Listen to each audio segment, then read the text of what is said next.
Today's story is about a very intelligent boy who excels in his studies. However, he has some major flaws. He doesn't talk to anyone, avoids meeting people, and has no friends. Seeing this, his parents come up with a unique solution. They hire a girlfriend for him. But what happens after that is something no one could have expected. Let's dive into this story.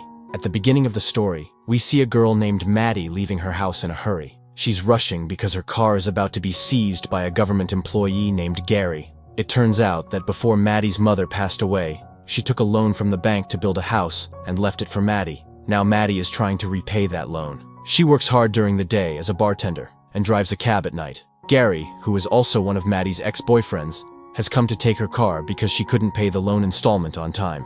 Maddie tries to stop him, but Gary remains firm. Suddenly, a young man, wearing nothing but underwear, comes out of Maddie's house while exercising. Seeing this, Gary gets jealous. Maddie, trying to handle the situation, quickly tells Gary, "Oh, that's my cousin visiting from Italy." The young man then comes over and starts acting close to Maddie, making Gary even more suspicious. Realizing Maddie is trying to fool him, Gary gets annoyed and drives off with her car. Without her car, Maddie has no way to get around. She decides to go to work on her roller skates instead. Later, while skating, Maddie notices her car parked on the road, still hooked to Gary's tow truck. She quickly goes to the car, gets inside, and tries to drive away. However, in her haste, she forgets to untie the car from the tow truck. When she tries to speed off, the car doesn't move.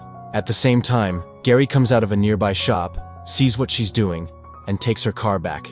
Maddie fails in her attempt to reclaim it. After this, Maddie goes to her friends Sarah and Sarah's husband, Jim, and shares her frustration.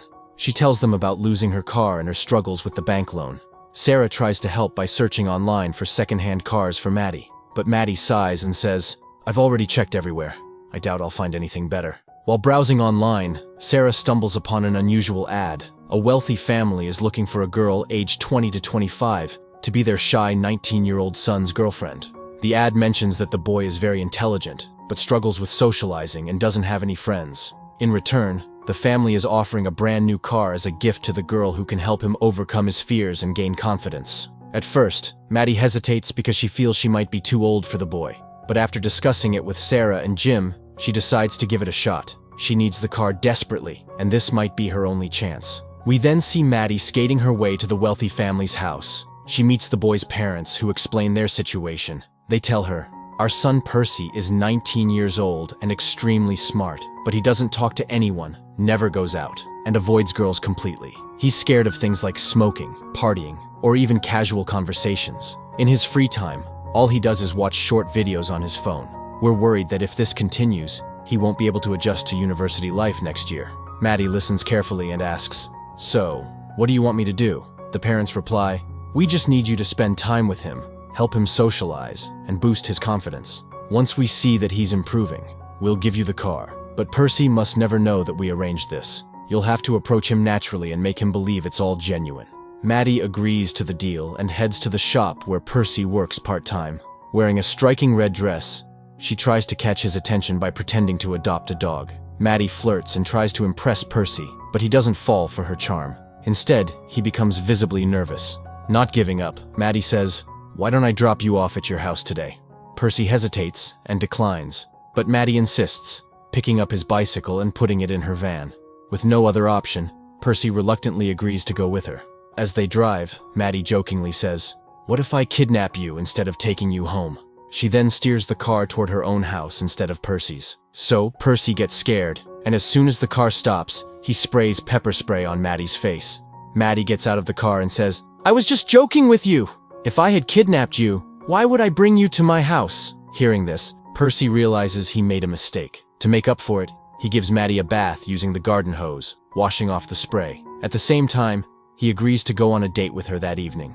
Later, we see Maddie waiting for Percy at a club. After some time, Percy shows up, but everyone starts laughing because he's wearing a formal coat with shorts instead of pants. Maddie, however, praises his unique style to make him feel comfortable. A waitress comes to their table, and Maddie orders a long iced tea for herself. Percy asks for a Pepsi, but Maddie cancels his order and tells the waitress to bring a long iced tea for him too.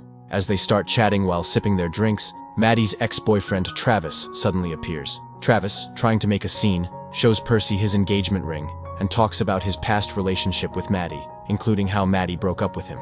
After Travis leaves, Maddie decides to take Percy to a beach.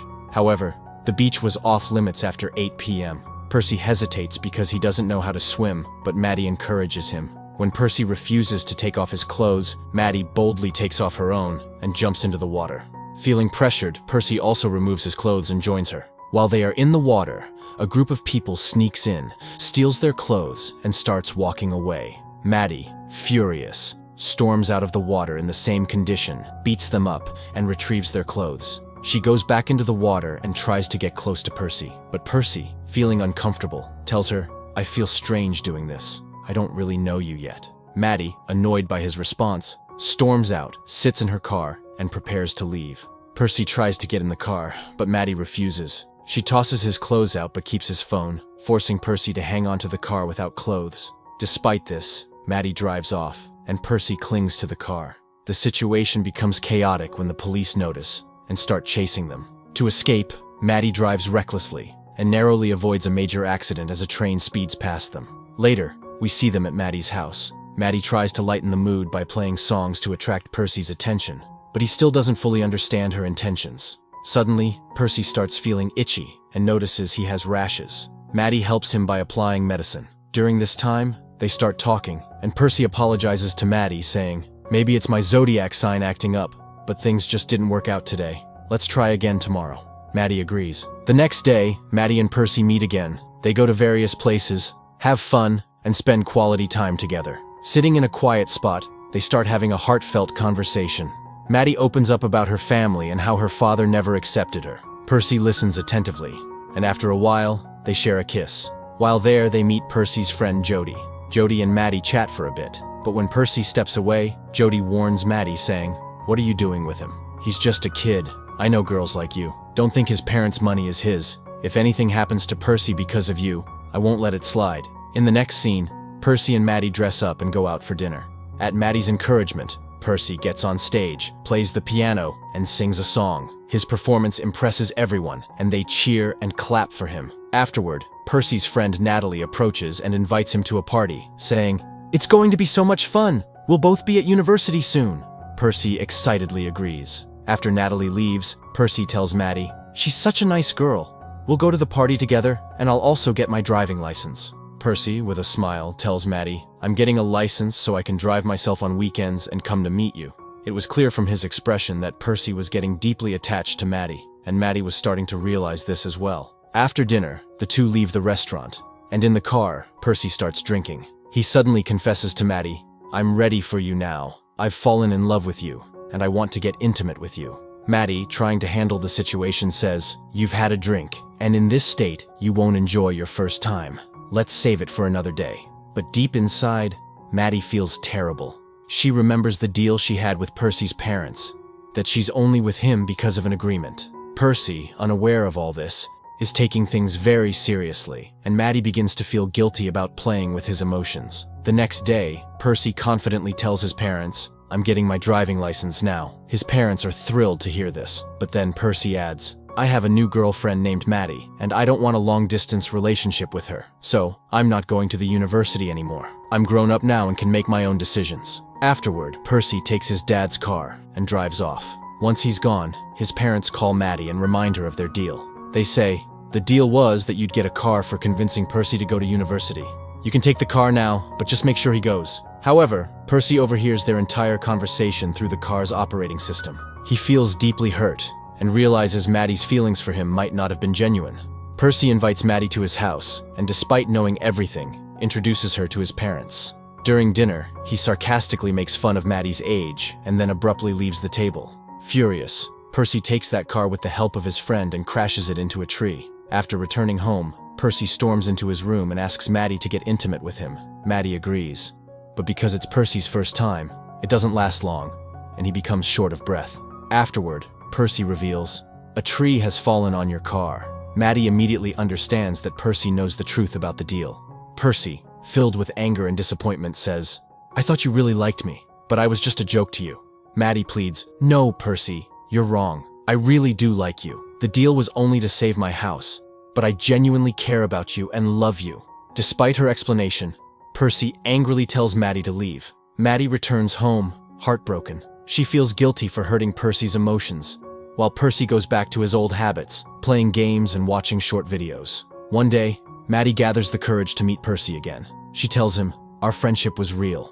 I'm truly sorry, and I've been cursing myself for what I did to you." Maddie follows him, trying to convince him, but Percy is still angry and refuses to listen. He gets into his car, but Maddie doesn't give up. She stands in front of the car, blocking his way. Maddie pleads, "I just want to talk to you."